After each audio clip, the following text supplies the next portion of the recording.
Welcome to All Things Eerie, a collection of spooky tales brought to you by the Nashville Public Library.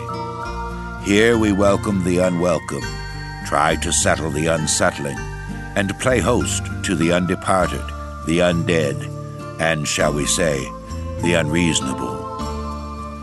As we enter the land of shadows and uncertainty, the twilight of your imagination, relax while we pull aside the curtain.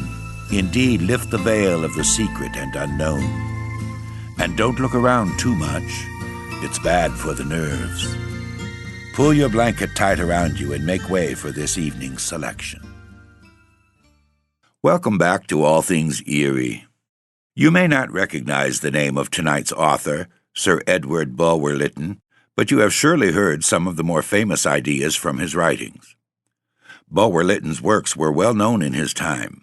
He coined famous phrases like pursuit of the almighty dollar, the pen is mightier than the sword, the great unwashed, and the opening phrase, it was a dark and stormy night.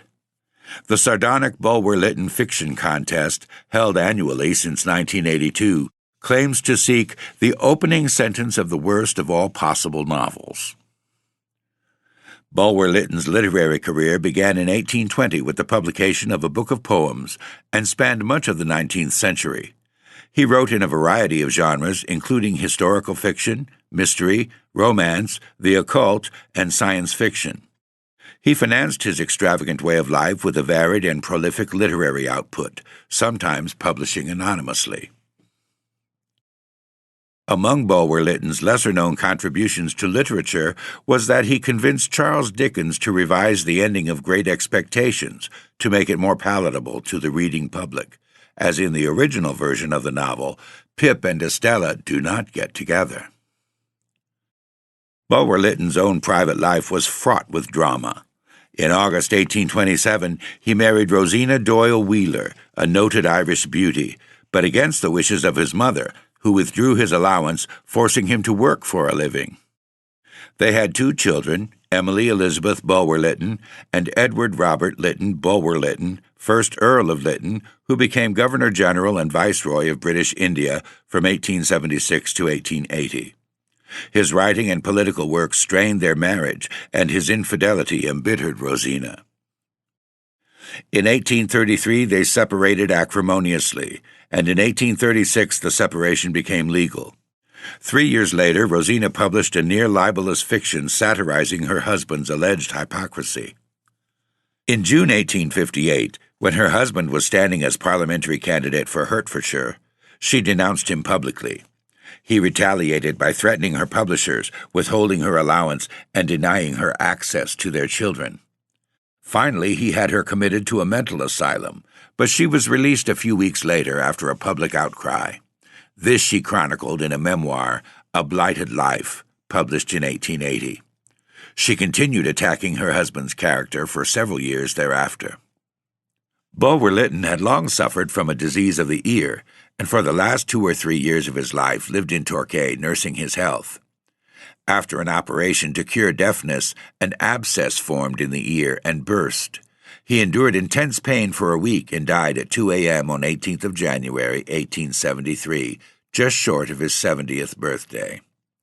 The cause of death was unclear, but it was thought the infection had affected his brain and caused a fit. Rosina outlived him by 9 years.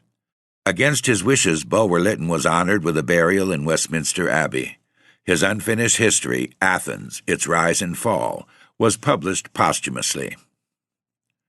Tonight's story takes us to a house in London that is reputedly haunted. We hope you'll enjoy the adventure it presents. And now, turn down the lights and join us for Part 1 of The Haunted and the Haunters by Sir Edward Bulwer-Lytton. A friend of mine, who is a man of letters and a philosopher, said to me one day, as if between jest and earnest, "Fancy, since we last met, I have discovered a haunted house in the midst of London." "Really? Haunted? And by what? Ghosts?" "Well, I can't answer these questions. All I know is this. 6 weeks ago, I and my wife were in search of a furnished apartment. Passing a quiet street, we saw on the window of one of the houses a bill, apartments furnished. The situation suited us. We entered the house, liked the rooms, engaged them by the week, and left them the third day. No power on earth could have reconciled my wife to stay longer, and I don't wonder at it. What did you see? Excuse me, I have no desire to be ridiculed as a superstitious dreamer, nor, on the other hand, could I ask you to accept on my affirmation what you would hold to be incredible without the evidence of your own senses. Let me only say this. It was not so much what we saw or heard, in which you might fairly suppose that we were the dupes of our own excited fancy or the victims of imposture in others, that drove us away, as it was an undefinable terror which seized both of us whenever we passed by the door of a certain unfurnished room, in which we neither saw nor heard anything. And the strangest marvel of all was that for once in my life I agreed with my wife, silly woman though she be, and allowed, after the third night, that it was impossible to stay a fourth in that house. Accordingly, on the fourth morning, I summoned the woman who kept the house and attended on us, and told her that the rooms did not quite suit us, and we would not stay out our week. She said dryly, "I know why. You've stayed longer than any other lodger. Few ever stayed a second night, none before you a third. But I take it they have been very kind to you." "They? Who?" I asked, affecting a smile.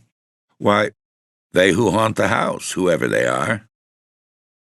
"I don't mind them. I remembered them many years ago when I lived in this house, not as a servant, but I know they will all be the death of me some day. I don't care. I'm old and must die soon anyhow, and then I shall be with them, and in this house still." The woman spoke with so dreary a calmness that really it was sort of awe that prevented my conversing with her further. I paid for my week, and too happy were I and my wife to get off so cheaply. "You excite my curiosity," said I. "Nothing I should like better than to sleep in a haunted house. Pray give me the address of the one you left so ignominiously." My friend gave me the address, and when we parted, I walked straight towards the house thus indicated. It is situated on the north side of Oxford Street, in a dull but respectable thoroughfare.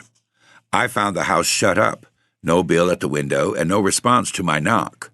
As I was turning away, a beer boy, collecting pewter pots at the neighboring areas, said to me, "Do you want anyone in that house, sir?" "Yes, I heard it was to let." "Let? Why, the woman who kept it is dead, has been dead these 3 weeks, and no one can be found to stay there, though Mr. Jacobs offered ever so much. He offered Mother, who chars for him, £1 a week just to open and shut the windows, and she would not." "Would not? And why?" "The house is haunted, and the old woman who kept it was found dead in her bed with her eyes wide open. They say the devil strangled her." "Pooh! You speak of Mr. Jacobs. Is he the owner of the house?" "Yes." "Where does he live?" "In Gordon Street, number 22. "What is he? In any business?" "No, sir, nothing particular. A single gentleman." I gave the potboy the gratuity earned by his liberal information, and proceeded to Mr. Jacobs in Gordon Street, which was close by the street that boasted the haunted house. I was lucky enough to find Mr. Jacobs at home, an elderly man with intelligent countenance and prepossessing manners. I communicated my name and my business frankly. I said I heard the house was considered to be haunted, that I had a strong desire to examine a house with so equivocal a reputation, that I should be greatly obliged if he would allow me to hire it, though only for a night. I was willing to pay for that privilege whatever he might be inclined to ask. "Sir," said Mr. Jacobs with great courtesy, "the house is at your service, for as short or as long a time as you please. Rent is out of the question. The obligation will be on my side should you be able to discover the cause of the strange phenomena which at present deprive it of all value. I cannot let it, for I cannot even get a servant to keep it in order or answer the door. Unluckily, the house is haunted, if I may use that expression, not only by night, but by day, though at night the disturbances are of a more unpleasant and sometimes of a more alarming character. The poor old woman who died in it 3 weeks ago was a pauper whom I took in out of a workhouse. for in her childhood she had been known by some of my family, and had once been in such good circumstances that she had rented the house of my uncle. She was a woman of superior education and strong mind, and was the only person I could ever induce to remain in the house. Indeed, since her death, which was sudden, and the coroner's inquest, which gave it a notoriety in the neighborhood, I have so despaired of finding any person to take charge of it, much more a tenant, that I would willingly let it rent-free for a year to anyone who would pay its rates and taxes. How long is it since the house acquired this sinister character? That I can scarcely tell you, but very many years since. The old woman I spoke of said it was haunted when she rented it between 30 and 40 years ago. The fact is that my life has been spent in the East Indies and in the civil service of the company. I returned to England last year on inheriting the fortune of an uncle, amongst whose possessions was the house in question. I found it shut up and uninhabited. I was told that it was haunted, that no one would inhabit it. I smiled at what seemed to me so idle a story. I spent some money in repainting and roofing it, added to its old-fashioned furniture a few modern articles, advertised it, and obtained a lodger for a year. He was a colonel retired on half pay.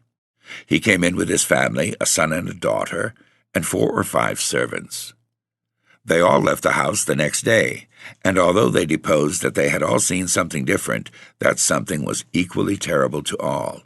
I really could not in conscience sue or even blame the colonel for breach of agreement. Then I put in the old woman I have spoken of, and she was empowered to let the house in apartments. I never had one lodger who stayed more than 3 days. I do not tell you their stories. To no 2 lodgers have there been exactly the same phenomena repeated. It is better that you should judge for yourself than enter the house with an imagination influenced by previous narratives. Only be prepared to see and to hear something or other, and take whatever precautions you yourself please. Have you never had a curiosity yourself to pass a night in that house? Yes, I passed not a night but 3 hours in broad daylight alone in that house. My curiosity is not satisfied, but it is quenched. I have no desire to renew the experiment. You cannot complain, you see, sir, that I am not sufficiently candid, and unless your interest be exceedingly eager and your nerves unusually strong, I honestly add that I advise you not to pass a night in that house. My interest is exceedingly keen, said I, and though only a coward will boast of his nerves in situations wholly unfamiliar to him, yet my nerves have been seasoned in such variety of danger that I have the right to rely on them, even in a haunted house. Mr. Jacob said very little more. He took the keys of the house out of his bureau, gave them to me, and thanking him cordially for his frankness and his urbane concession to my wish, I carried off my prize. Impatient for the experiment, as soon as I reached home I summoned my confidential servant, a young man of high spirits, fearless temper, and as free from superstitious prejudice as anyone I could think of. "Fairburn," said I, "you remember in Germany how disappointed we were at not finding a ghost in that old castle, which was said to be haunted by a headless apparition? Well, I have heard of a house in London which, I have reason to hope, is decidedly haunted. I mean to sleep there tonight. From what I hear, there is no doubt that something will allow itself to be seen or to be heard, something, perhaps, excessively horrible. Do you think, if I take you with me, I may rely on your presence of mind, whatever may happen?" "Oh, sir, pray trust me," answered Fairburn, grinning with delight. "Very well. Then here are the keys of the house. This is the address. Go now. Select for me any bedroom you please, and since the house has not been inhabited for weeks, make up a good fire, air the bed well, see, of course, that there are candles as well as fuel. Take with you my revolver and my dagger. So much for my weapons. Arm yourself equally well, and if we are not a match for a dozen ghosts, we shall be but a sorry couple of Englishmen." I was engaged for the rest of the day on business so urgent that I had not leisure to think much on the nocturnal adventure to which I had plighted my honor. I dined alone and very late, and while dining read as is my habit. The volume I selected was one of Macaulay's essays. I thought to myself that I would take the book with me. There was so much of healthfulness in the style and practical life in the subjects that it would serve as an antidote against the influences of superstitious fancy. Accordingly, about 9:30, I put the book into my pocket and strolled leisurely towards the haunted house. I took with me a favorite dog, an exceedingly sharp, bold, and vigilant bull-terrier, a dog fond of prowling about strange ghostly corners and passages at night in search of rats, a dog of dogs for a ghost. It was a summer night, but chilly. The sky somewhat gloomy and overcast. Still there was a moon, faint and sickly, but still a moon, and if the clouds permitted after midnight, it would be brighter. I reached the house, knocked, and my servant opened with a cheerful smile. "All right, sir, and very comfortable." "Oh," said I, rather disappointed. "Have you not seen nor heard anything remarkable?" "Well, sir, I must own I have heard something queer." "What? What?" The sound of feet pattering behind me, and once or twice small noises like whispers close at my ear. Nothing more. "You are not at all frightened?" "I? Not a bit of it, sir," and the man's bold look reassured me on one point, that being that whatever might happen, he would not desert me. We were in the hall, the street door closed, and my attention was now drawn to my dog. He had at first run in eagerly enough, but had sneaked back to the door and was scratching and whining to get out.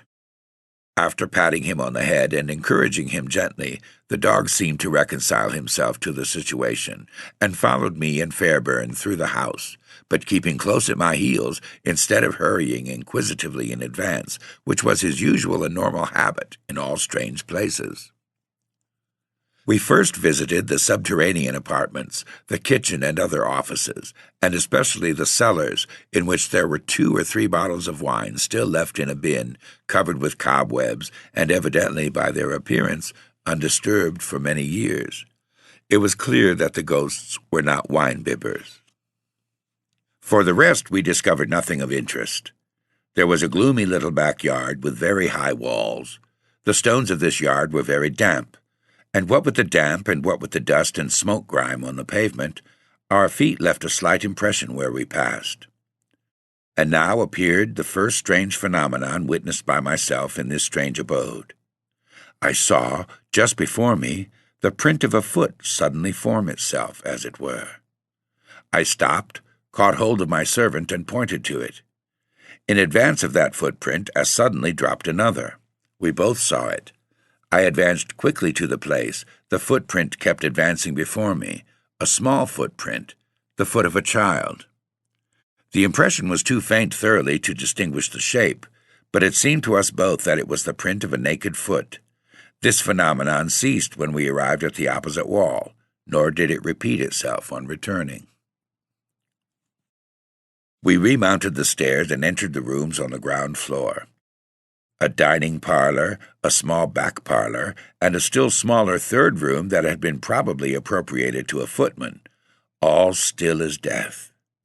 We then visited the drawing rooms, which seemed fresh and new. In the front room I seated myself in an armchair. Fairburn placed on the table the candlestick with which he had lighted us. I told him to shut the door. As he turned to do so, a chair opposite to me moved from the wall quickly and noiselessly, and dropped itself about a yard from my own chair, immediately fronting it. "Why, this is better than the turning tables," said I with a half-laugh, and as I laughed my dog put back his head and howled. Fairburn, coming back, had not observed the movement of the chair. He employed himself now in stilling the dog. I continued to gaze on the chair and fancied I saw on it a pale blue misty outline of a human figure, but an outline so indistinct that I could only distrust my own vision. The dog now was quiet. "Put back that chair opposite to me," said I to Fairburn. "Put it back to the wall." Fairburn obeyed. "Was that you, sir?" said he, turning abruptly. "I? What?" "Why, something struck me. I felt it sharply on the shoulder, just here." "No," said I, "but we have jugglers present, and though we may not discover their tricks, we shall catch them before they frighten us." We did not stay long in the drawing-rooms. In fact, they felt so damp and so chilly that I was glad to get to the fire upstairs. We locked the doors of the drawing-rooms, a precaution which, I should observe, we had taken with all the rooms we had searched below. The bedroom my servant had selected for me was the best on the floor, a large one with 2 windows fronting the street. The 4-posted bed, which took up no inconsiderable space, was opposite to the fire, which burned clear and bright. A door in the wall to the left, between the bed and the window, communicated with the room which my servant appropriated to himself. This last was a small room with a sofa bed, and had no communication with the landing place, no other door but that which conducted to the bedroom I was to occupy. On either side of my fireplace was a cupboard, without locks, flushed with the wall, and covered with the same dull brown paper. We examined these cupboards, only hooks to suspend female dresses, nothing else. We sounded the walls, evidently solid, the outer walls of the building.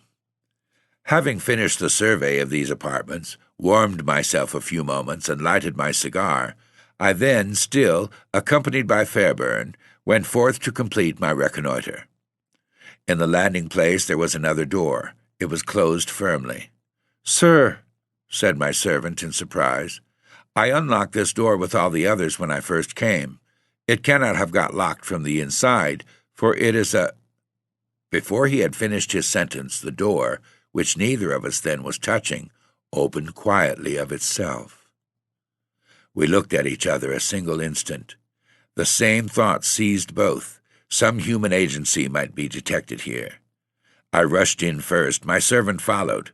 A small, blank, dreary room without furniture, a few empty boxes and hampers in a corner, a small window, the shutters closed, not even a fireplace, no other door but that by which we had entered, no carpet on the floor, and the floor seemed very old, uneven, worm-eaten, mended here and there, as was shown by the whiter patches on the wood.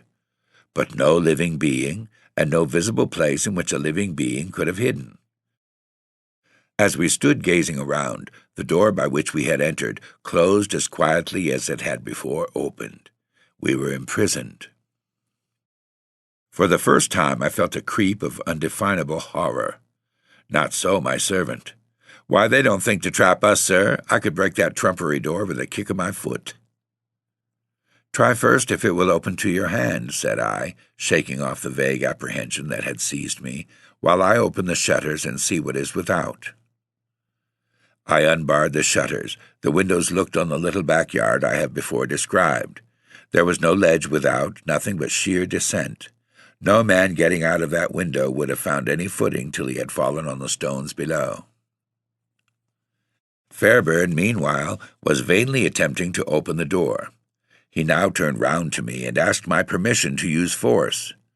And I should here state, in justice to the servant, that, far from evincing any superstitious terrors, his nerve, composure, and even gaiety amidst circumstances so extraordinary compelled my admiration, and made me congratulate myself on having secured a companion in every way fitted to the occasion.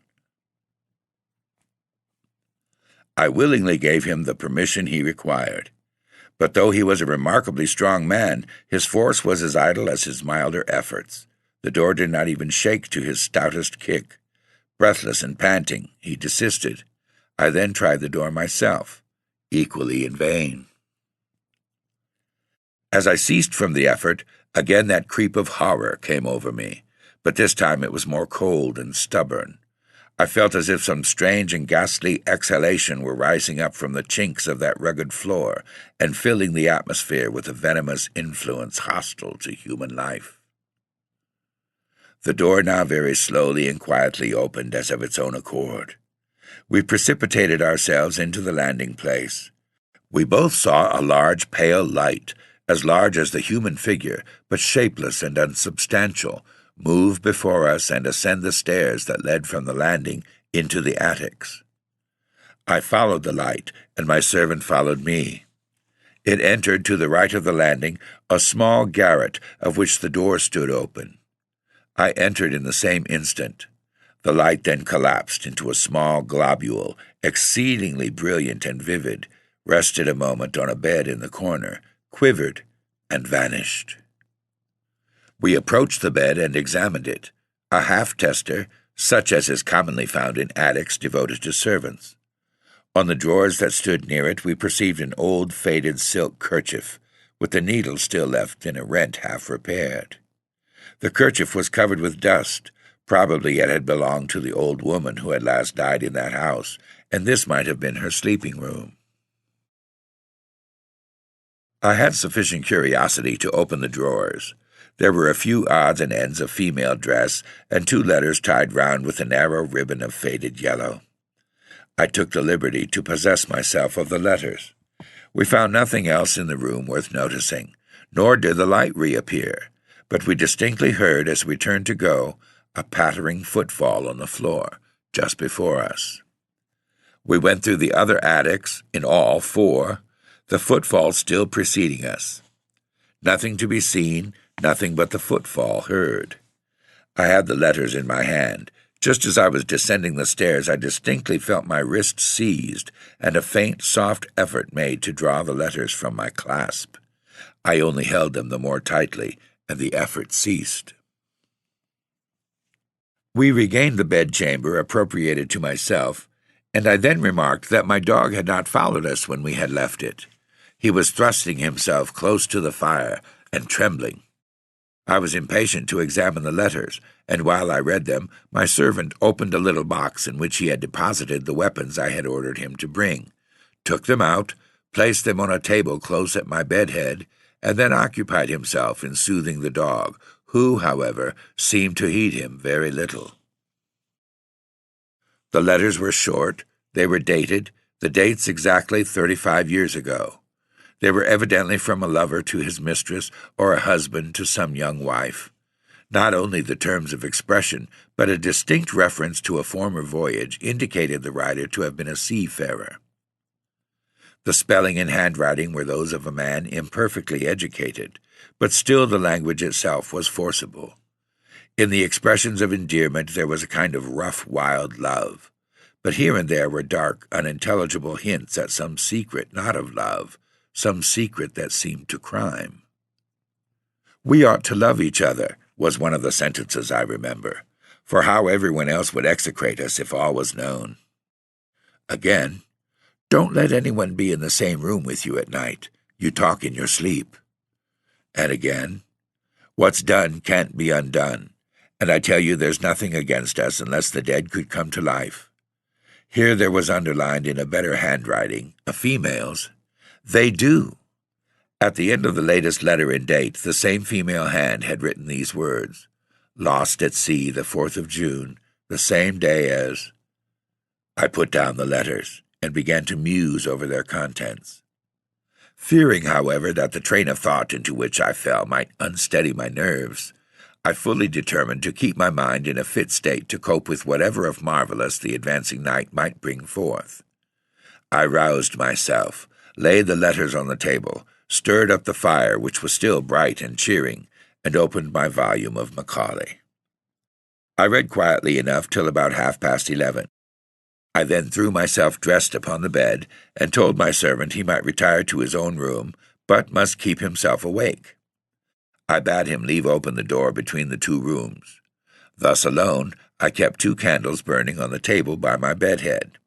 I placed my watch beside the weapons, and calmly resumed reading my Macaulay. Opposite to me the fire burned clear, and on the hearthrug, seemingly asleep, lay the dog. In about 20 minutes I felt an exceedingly cold air pass by my cheek, like a sudden draught. I fancied the door to my right, communicating with the landing place, must have got open, but no, it was closed. I then turned my glance to my left, and saw the flame of the candles violently swayed as by a wind.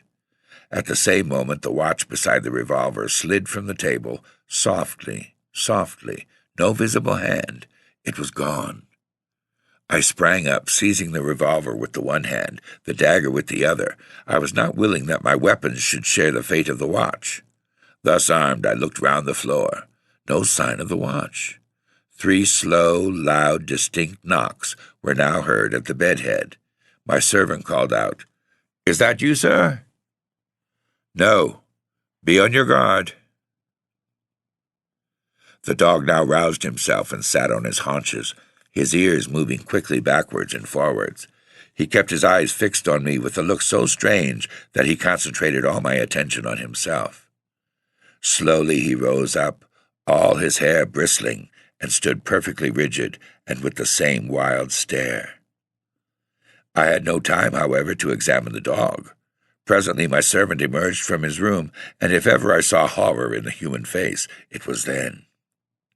I should not have recognized him had we met in the streets, so altered was every lineament.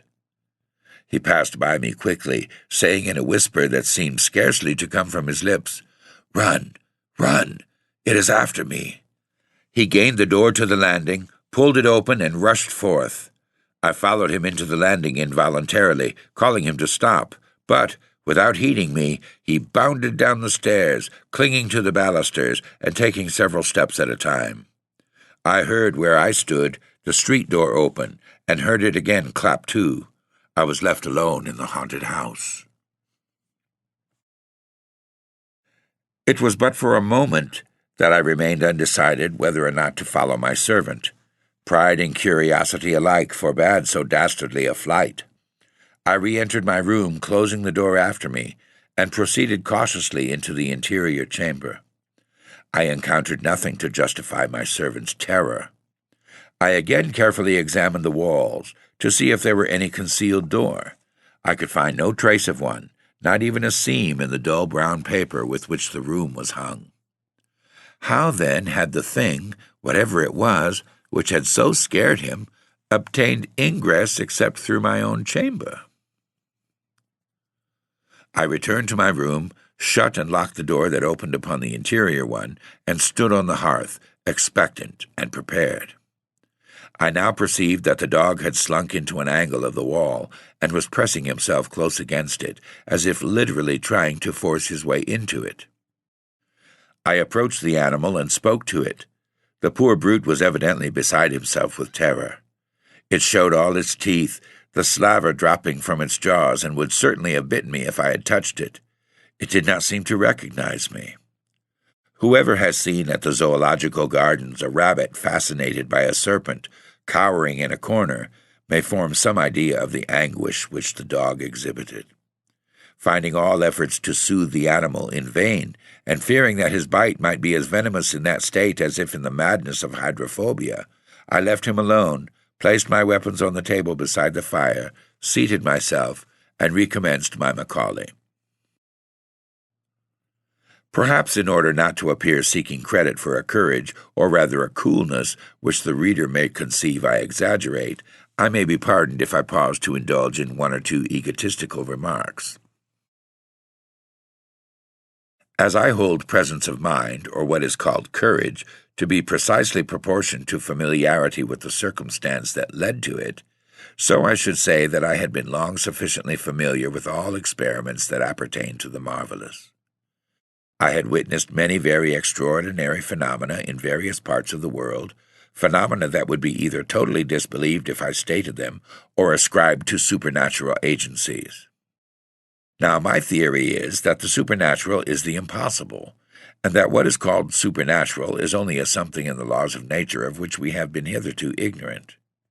Therefore, if a ghost rise before me, I have not the right to say, "So then the supernatural is possible," but rather, "So then the apparition of a ghost is, contrary to received opinion, within the laws of nature, that is, not supernatural." Now, in all that I had hitherto witnessed, and indeed in all the wonders which the amateurs of mystery in our age record as facts, a material living agency is always required. On the continent you will find still magicians who assert that they can raise spirits. Assume for the moment that they assert truly. Still the living material form of the magician is present, and he is the material agency by which from some constitutional peculiarities certain strange phenomena are represented to your natural senses. Accept again as truthful the tales of spirit manifestation in America, musical or other sounds, writings on paper produced by no discernible hand, articles of furniture moved without apparent human agency, or the actual sight and touch of hands to which no bodies seem to belong. Still there must be found the medium or living being with constitutional peculiarities capable of obtaining these signs. In fine, all such marvels, supposing even that there is no imposture, there must be a human being like ourselves by whom or through whom the effects presented to human beings are produced. It is so with the now familiar phenomena of mesmerism or electrobiology. The mind of the person operated on is affected through a material living agent. Nor, supposing it true that a mesmerized patient can respond to the will or passes of a mesmerizer 100 miles distant, is the response less occasioned by a material being. It may be through a material fluid, call it electric, call it odic, call it what you will, which has the power of traversing space and passing obstacles, that the material effect is communicated from one to the other. Hence, all that I had hitherto witnessed, or expected to witness, in this strange house, I believed to be occasioned through some agency or medium as mortal as myself, and this idea necessarily prevented the awe with which those who regard as supernatural things that are not within the ordinary operations of nature might have been impressed by the adventures of that memorable night. As, then, it was my conjecture that all that was presented, or would be presented, to my senses, must originate in some human being gifted by constitution with the power so to present them, and having some motive so to do. I felt an interest in my theory which, in its way, was rather philosophical than superstitious, and I can sincerely say that I was in as tranquil a temper for observation as any practical experimentalist could be in waiting for the effects of some rare, though perhaps perilous, chemical combination. Of course, the more I kept my mind detached from fancy, the more the temper fitted for observation would be obtained, and I therefore riveted eye and thought on the strong daylight sense in the page of my Macaulay. I now became aware that something interposed between the page and the light. The page was overshadowed. I looked up, and I saw what I shall find it very difficult, perhaps impossible, to describe. It was a darkness shaping itself out of the air in a very undefined outline. I cannot say it was of a human form, and yet it had more resemblance to a human form, or rather shadow, than anything else. As it stood, wholly apart and distinct from the air and the light around it, its dimensions seemed gigantic, the summit nearly touching the ceiling. While I gazed, a feeling of intense cold seized me.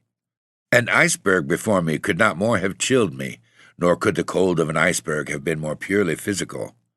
I feel convinced that it was not the cold caused by fear. As I continued to gaze, I thought, but this I cannot say with precision, that I distinguished two eyes looking down on me from the height. One moment I seemed to distinguish them clearly, the next they seemed gone. But still 2 rays of a pale blue light frequently shot through the darkness, as from the height on which I half believed, half doubted, that I had encountered the eyes. I strove to speak. My voice utterly failed me. I could only think to myself, "Is this fear?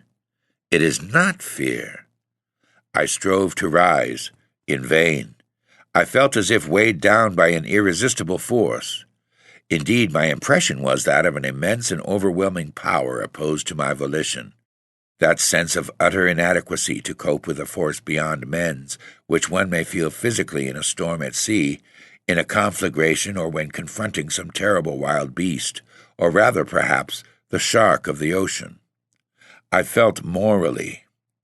Opposed to my will was another will, as far superior to its strength as storm, fire, and shark are superior in material force to the force of men. And now, as this impression grew on me, now came, at last, horror. horror to a degree that no words can convey.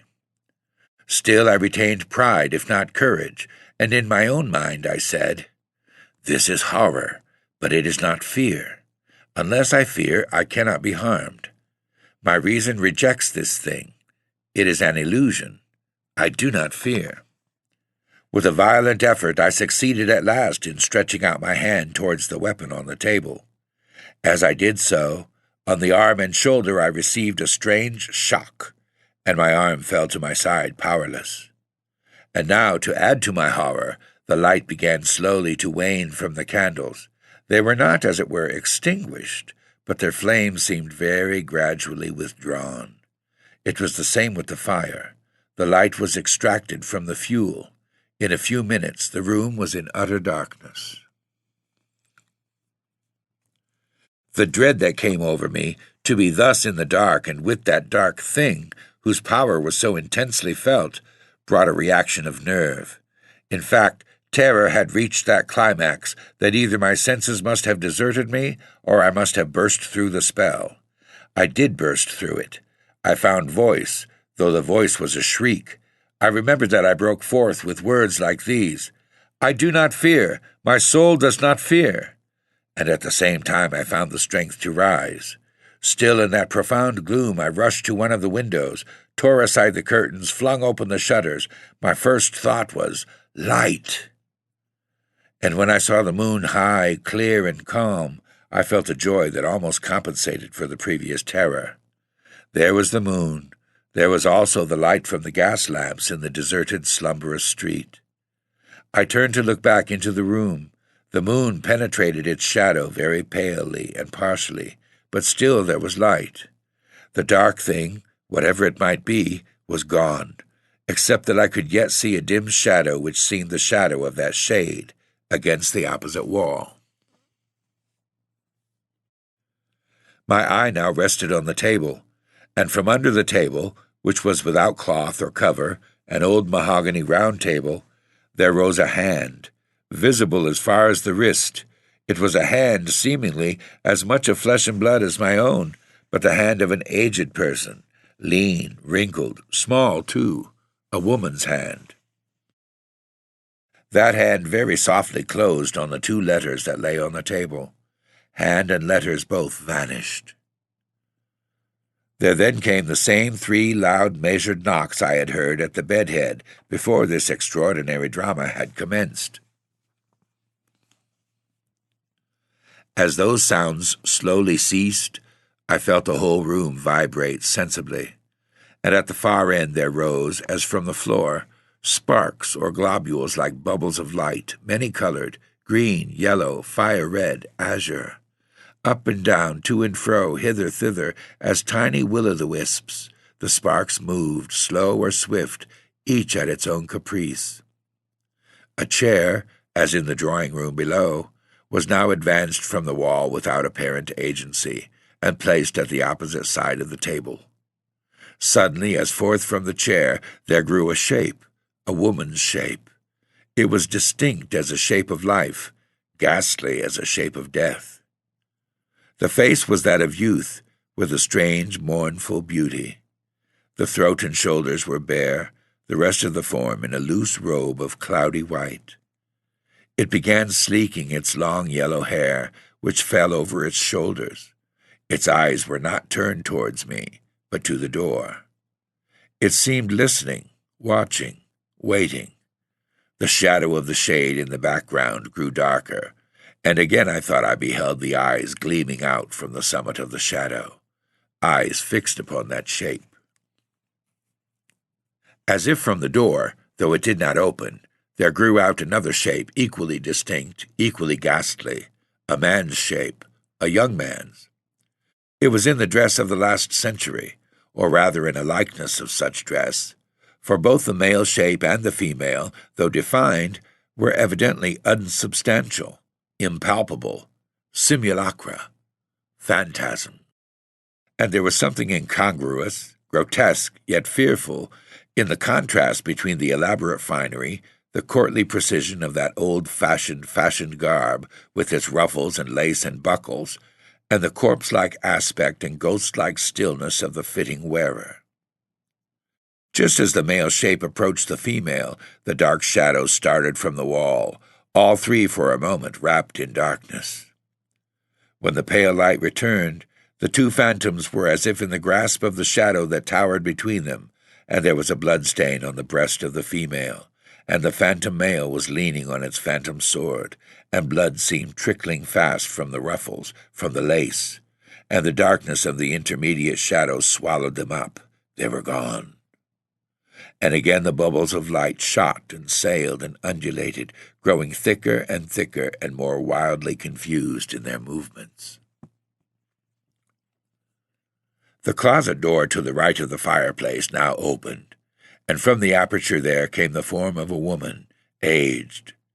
In her hand she held letters, the very letters over which I had seen the hand close, and behind her I heard a footstep. She turned round as if to listen. Then she opened the letters and seemed to read, and over her shoulder I saw a livid face, the face as of a man long drowned, bloated, bleached, seaweed tangled in its dripping hair.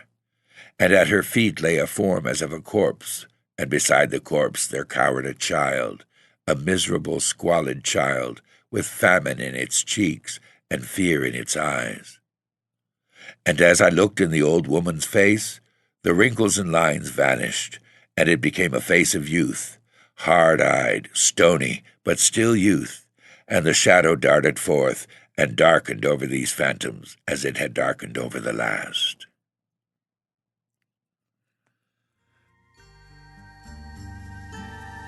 Thanks for being with us and for listening to All Things Eerie.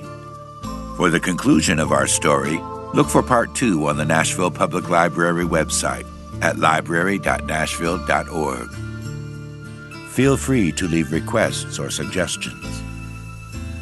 Original music for this podcast is by Dawn Northwind and was produced and recorded by Adam Dean. Art design is by Allison Price. NPL studio engineering is by Forrest Eagle. All of whom, with me, send their very best wishes to you for a very good night.